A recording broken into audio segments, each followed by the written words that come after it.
ಅವರಿಬ್ಬರು ಪರಮಾಪ್ತ ಸ್ನೇಹಿತರು. ಕೃಷ್ಣ ಕುಚೇಲರಂತಿದ್ದ ಆ ಇಬ್ಬರು ಜೀವಕ್ಕೆ ಜೀವ, ಸ್ನೇಹಕ್ಕೆ ಸ್ನೇಹ ಅಂತ ಇದ್ದವರು. ಆದರೆ ಅದು ಯಾವಾಗ ಅವರಿಬ್ಬರ ಮಧ್ಯೆ ರಾಜಕೀಯ ಬಂತು ಏನೋ, ಆ ಸ್ನೇಹಿತರಿಬ್ಬರು ನೀನಾ ನಾನಾ ಅಂತ ಜಗಳಕ್ಕೆ ಇಳಿದ್ಬಿಟ್ರು.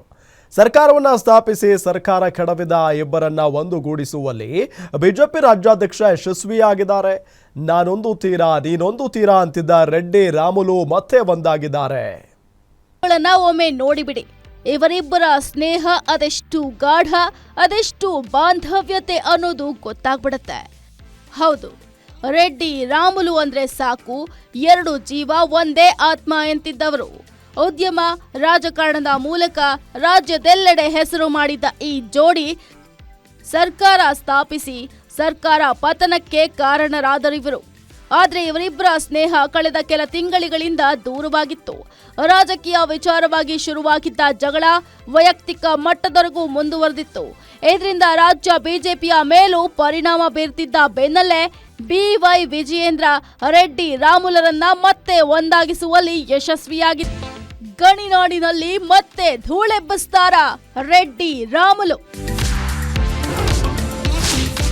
ನೀನಾ ನಾನಾ ಅಂತಿದ್ದ ರೆಡ್ಡಿ ರಾಮುಲು ಮತ್ತೆ ಒಂದಾದ್ರ?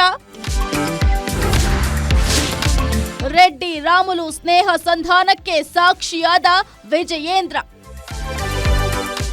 ಕಳೆದ ವಿಧಾನಸಭಾ ಚುನಾವಣೆಯಿಂದ ಆರಂಭವಾದ ಇವರಿಬ್ಬರ ಜಗಳ ನಾನಾ ನೀನಾ ಅನ್ನೋ ಮಟ್ಟಿಗೆ ಹೋಗಿತ್ತು.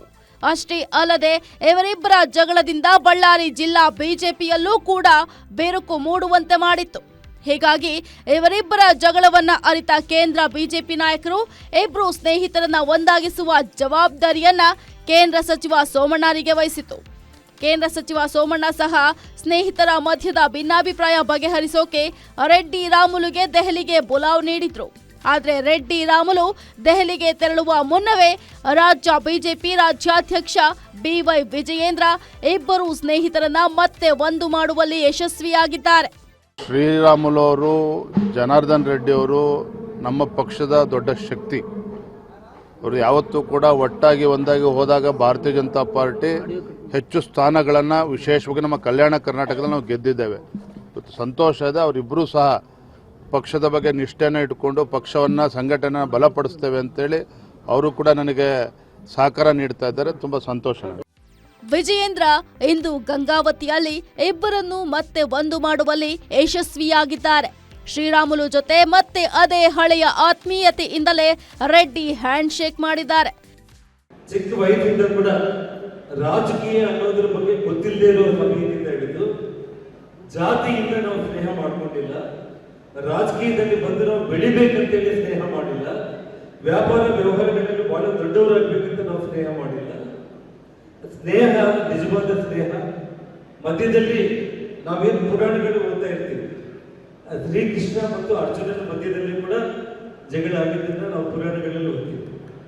ರಾಮ ಮತ್ತು ಹನುಮಂತನ ನಡುವೆ ಕೂಡ ಜಗಳ ಆಗಿದ್ದನ್ನ ನಾವು ಪುರಾಣಗಳಲ್ಲಿ ಓದ್ತೀವಿ. ಆದ್ರೆ ಇವತ್ತು ನಮ್ಮಿಬ್ಬರ ಮಧ್ಯದಲ್ಲಿ ಆಗಿರುವಂತ ಜಗಳ ಅದು ಯಾರಾದ್ರೂ ಲಾಭ ಪಡ್ಕೋಬೇಕಂತ ಯೋಚನೆ ಮಾಡಿದ್ರೆ ಅವರು ಮೂರ್ಖರಾಗ್ತಾರೆ. ನಾವಿಬ್ಬರನ್ನ ಸರಿ ಮಾಡಬೇಕಂದ್ರೆ ಅವರು ಮೂರ್ಖರಾಗ್ತಾರೆ. ಇನ್ನು ಏನೇ ಜಗಳವಿದ್ರೂ ಎಲ್ಲವನ್ನೂ ಪಕ್ಕಕ್ಕಿಟ್ಟು ಸ್ನೇಹಿತ ಜನಾರ್ದನ ರೆಡ್ಡಿ ಜೊತೆ ಕೈ ಕುಲುಕಿರುವ ಬಿ ಶ್ರೀರಾಮುಲು, ನಮ್ಮ ಜಗಳದಿಂದ ಪಕ್ಷಕ್ಕೆ ಹಾನಿಯಾಗಬಾರ್ದು, ನಾವಿಬ್ರು ಎಲ್ರಿಗೂ ಬುದ್ಧಿ ಹೇಳುವ ಸ್ಥಾನದಲ್ಲಿದ್ದೀವಿ. ಹೀಗಾಗಿ ಜನಾರ್ದನ ರೆಡ್ಡಿ ಜೊತೆಗಿನ ಜಗಳವನ್ನ ಮರೆತು ಮತ್ತೆ ನಾವಿಬ್ರು ಒಂದಾಗಿದ್ದೀವಿ ಅಂತ ಹರ್ಷವನ್ನ ವ್ಯಕ್ತಪಡಿಸಿದ್ದಾರೆ. ರೆಡ್ಡಿ ರಾಮುಲು ಬಹಿರಂಗ ಕಿತ್ತಾಟದಿಂದ ಬಳ್ಳಾರಿ ಜಿಲ್ಲಾ ಬಿಜೆಪಿಯಲ್ಲೂ ಬಣ ಬಡಿದಾಟಕ್ಕೆ ಕಾರಣವಾಗಿತ್ತು. ಹೀಗಾಗಿ ಇಬ್ಬರ ಜಗಳವನ್ನ ಬಿವೈ ವಿಜಯೇಂದ್ರ ಬಗೆಹರಿಸಿ ಮತ್ತೆ ಸ್ನೇಹಿತರಿಬ್ಬರನ್ನು ಒಂದುಗೂಡಿಸಿದ್ದಾರೆ. ನಾವು ನೀತಿ ಹೇಳಂತ ಮಂದಿ ನಾವೇ ಮೊದಲನೇದು ಪ್ರಾರಂಭ ಮಾಡಿದ್ರೆ ನಮ್ಮ ಕಾರ್ಯಕರ್ತರುಗಳು ಅಲ್ಲಿದ್ದಂಥ ವೈಮನಸ್ಸುಗಳು, ಅಲ್ಲಿದ್ದಂಥ ಕಚ್ಚಾಟಗಳು, ಅಲ್ಲಿದ್ದಂಥ ತೊಂದರೆಗಳೆಲ್ಲ ಕೂಡ ಬಗೆಹರಬೇಕು ಅನ್ನೋ ಕಾರಣದಿಂದ ಇವತ್ತು ಜನಾರ್ದನ್ ರೆಡ್ಡಿ ಅವರು, ನಾನು ಅವರಲ್ಲಿ ಮುಂಚೆ ಕೂಡ ಹೇಳಿದ್ರೆ ನಮ್ಮಲ್ಲಿ ಯಾವುದೇ ಭಿನ್ನಾಭಿಪ್ರಾಯ ಇಲ್ಲ ಇದ್ದಂಥ ಟೈಮಲ್ಲಿ ಕೂಡ ಅವತ್ತು ಅವರು ಮಾತಾಡಿದಾರೆ, ನಾವು ಮಾತಾಡಿ ಅಲ್ಲಿ ಮುಕ್ತಾಯ ಮಾಡಿದ್ದೀವಿ. ಪುನಃ ನನಗೆ ಗೊತ್ತಿರೋಂಥ ಪ್ರಕಾರ ಮೊನ್ನೆ ಆದಂಥ ಟೈಮಲ್ಲಿ ಕೂಡ ನಾನು ಪುನಃ ಹೇಳಿದೆ ಜನಾರ್ದನ್ ರೆಡ್ಡಿ ಅವ್ರ ಬಗ್ಗೆ ನಾನು ಯಾವುದೂ ಇಲ್ಲ ಅಂತ ಹೇಳಿದೆ. ಮತ್ತೆ ನಾವು ಕೂಡಿದ್ರೆ ಕೂಡ ನನಗೆ ರಾಮುಲು, ಜನಾರ್ದನ್ ರೆಡ್ಡಿ ಅವರು, ಶ್ರೀರಾಮುಲು ಕೂಡಿದ್ರೆ ಕರ್ನಾಟಕದಲ್ಲಿ ಎಲ್ಲ ಕೂಡ ಒಂದಾದಂಥದ್ದಲ್ಲ. ಹಾಗಾದ್ರೆ ಇನ್ಮುಂದೆ ಬಳ್ಳಾರಿಯಲ್ಲಿ ಗಣಿಧಣಿಗಳು ಧೂಳೆಬ್ಬಿಸ್ತಾರ? ಕಾದು ನೋಡಬೇಕಾಗಿದೆ. ವೀರೇಶ್ ದಾನಿ, political bureau, guarantee news, Bengaluru.